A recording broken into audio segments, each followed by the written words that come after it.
What would you do if you drove through the night to help family, only to find the door shut in your face? Mark Thompson faced that question under a cold, starry sky, his breath fogging in the November air. He'd been on the road for 3 hours, weaving through winding country lanes, fueled by worry and a promise to his wife, Emily. Her sister, Clara, was in trouble again. Mark didn't ask for details, he just grabbed his keys when Emily's voice cracked over the phone, pleading for him to go check on her. Clara lived alone in a creaky old farmhouse, hours from their city apartment, and Emily couldn't make the trip herself. Mark didn't hesitate. That's what family does, he thought. You show up. The drive was brutal. Rain-slicked roads reflected his headlights, and the radio sputtered with static, leaving him alone with his thoughts. Clara had always been the wild card of the family, charming, impulsive, and prone to crises that pulled everyone into her orbit. Mark didn't mind. He liked Clara's quirks, her loud laugh, her habit of sending him random memes at 2 a.m. But tonight felt different. Emily's voice had carried an edge, a mix of fear and frustration, hinting at something deeper than Clara's usual chaos. Mark's grip tightened on the steering wheel as he pushed through the final stretch, the farmhouse's silhouette looming against the horizon. When he arrived, the porch light flickered, casting shadows across the peeling paint of Clara's home. He knocked, expecting her familiar grin or maybe a tear-streaked face. Instead, the door cracked open, and a stranger stared back, a man in his 50s, wiry, with a graying beard and a guarded expression. "Who are you?" the man asked, his tone sharp. "I'm Mark, Clara's brother-in-law," he replied, peering past the man into the dimly lit living room. "Emily sent me to check on her. Is she okay?" The man introducing himself as Dale hesitated, then stepped aside. Clara was there, slouched on the couch, her eyes red but not from crying. A half-empty bottle of whiskey sat on the coffee table, and the air smelled of cigarette smoke. "Mark," she slurred, her voice too bright. "You didn't have to come all this way."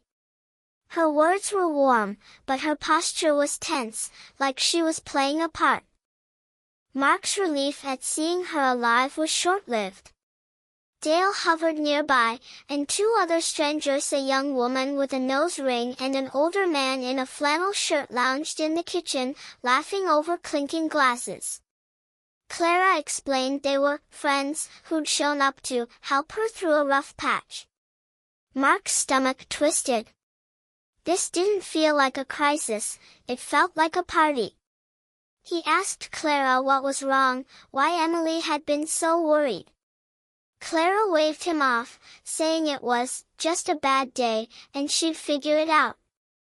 But her eyes darted to Dale, and Mark caught the flicker of unease. He pressed gently, asking if she needed to talk privately, but Dale cut in. "She's fine, man. We've got her." The words were polite but carried a territorial edge. Mark's jaw tightened. He'd driven 3 hours, left his bed at midnight, and now he was being dismissed by some guy he'd never met. Still, he stayed calm, asking if he could crash for a few hours before driving back. Clara's face fell. "Oh, Mark, the guest room's taken," she said, gesturing vaguely to the kitchen crew. "Dale's friends, they're staying over. You get it, right? Guests first." Mark blinked, the words landing like a slap. "Guests first," he repeated, his voice low. Clara nodded, avoiding his gaze. Dale shrugged, as if it were obvious.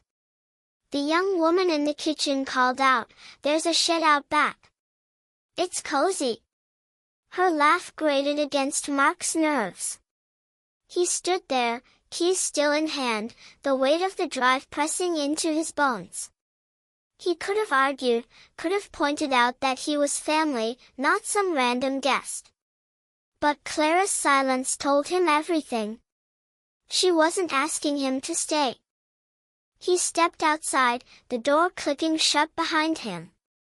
The night was frigid, the kind that seeps into your marrow. Mark leaned against his car, staring at the stars, and wondered where he'd gone wrong. Hadn't he shown up for family? Hadn't he done what Emily asked? The shed loomed across the yard, a dark shape against the moonlit grass. He wasn't about to sleep there. Instead, he climbed into his car, reclined the seat, and tried to ignore the ache in his chest. That's when the twist came. As Mark fumbled with his phone to text Emily, headlights swept across the driveway. A beat-up pickup truck pulled in, and out stepped a woman he recognized, Mrs. Hargrove, Clara's neighbor, a no-nonsense widow who'd known the family for decades. She marched toward the house, her face set like stone, then spotted Mark. "What are you doing out here in the cold?" she demanded. Mark explained, his voice flat, the sting of Clara's dismissal still fresh. Mrs. Hargrove's eyes narrowed. "That girl's in over her head," she said, her voice low. She revealed what Emily hadn't: Clara had been scammed. Dale and his friends weren't just crashing. They'd convinced Clara to invest her savings in some shady deal, promising quick cash. Clara, desperate after losing her job, had fallen for it. Emily had suspected trouble but didn't know the full story until Mrs. Hargrove called her that evening. The old woman had been watching the house, noticing the strangers coming and going, and she wasn't about to let Clara sink deeper. Mark's anger flared not at Clara, but at himself. He'd walked into that house and missed the signs. Mrs. Hargrove didn't wait for him to wallow. "Get up," she said. "You're family. You don't sleep in a car." She led him to her own house down the road, a warm, cluttered place that smelled of coffee and cinnamon. Over a steaming mug, she laid out a plan. They'd confront Clara together, not with anger but with facts, and get those leeches out of her life.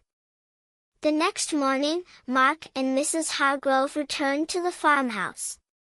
Dale and his crew were still there, bleary-eyed and defensive. Clara looked worse than the night before, her bravado gone.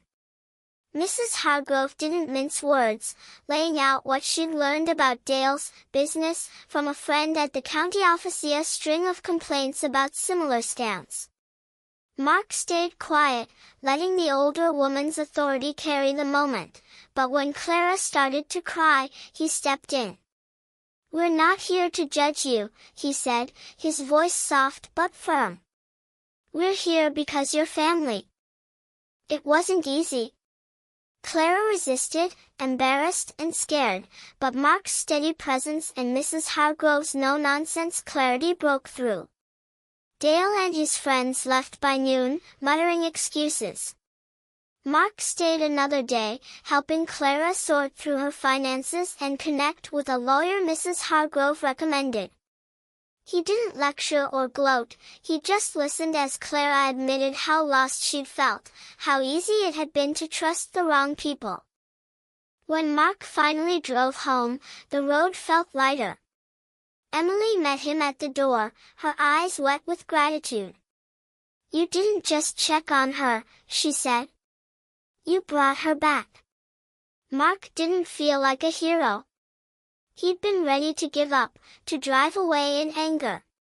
But Mrs. Hargrove's unexpected arrival had reminded him of something simple: family isn't just about showing up once. It's about staying, even when it hurts, even when you're told to sleep outside.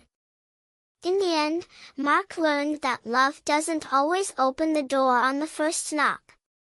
Sometimes, it waits in the cold, ready to try again. And sometimes, it takes a neighbor's sharp eyes to show you the way back inside.